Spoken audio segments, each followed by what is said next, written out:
wellbeing here. I'm a clinical psychologist and also someone who looks at workplace burnout. Hope that you are having a fantastic evening this evening. It's wonderful to come live now and bringing to you a clinical nugget from my work today. I am actually just about to get ready to hop on to a conference of teachers, and I'm really looking forward to speaking to them. I get to do it from the comfort of my home because of COVID. But nevertheless, it's a real joy to be a part of the direction of talking about anxiety. But my clinical nugget for you today is the question of reward and money.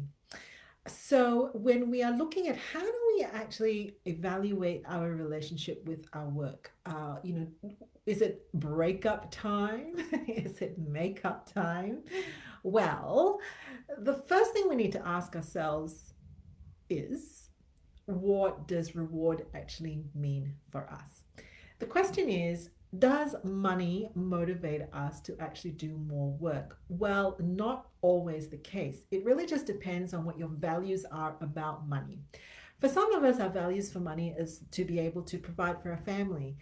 For some of us, it is about making sure that the house that we build doesn't fall apart. For some of us, we want to invest in education. We want to invest in a lifestyle. So it really does depend on what the monetary I guess reasoning is for needing to make that money. However, money in itself is not a great motivator for people with job satisfaction. You can find people who are very highly paid but not actually very happy or feeling rewarded in their job. So, in the idea of burnout as being a relationship with our work, reward is an important part of evaluating our relationship with work. Rewards can come, however, in getting achievement, in being able to see that you are moving, that you're growing, that you're developing, that there are areas for advancement.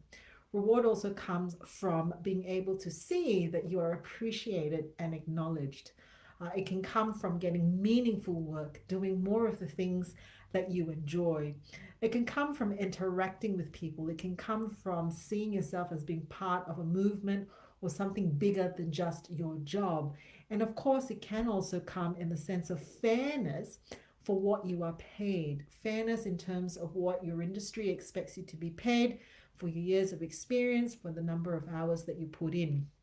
But I also want to say that the issue about money that we need to understand as leaders is that we need to understand the meaning that is attached to the money.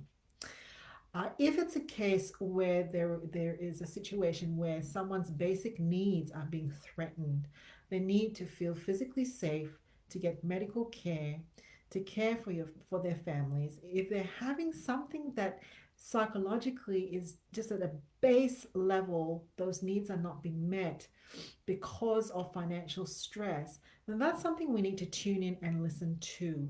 No human being is able to thrive and feel that they are cared for and be distraction free and productive if their basic needs are being threatened.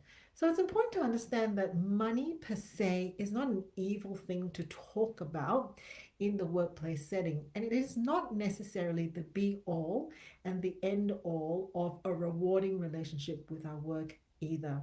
I think what really makes a difference is when you're at a workplace that will listen, that has the openness to listen, to hear what you have to say, so that you can feel that what you're doing, your output, your input matches your output, or your output matches your input in terms of being heard, understood, and rewarded as a contributing, significant, important part of the team. All right, take care.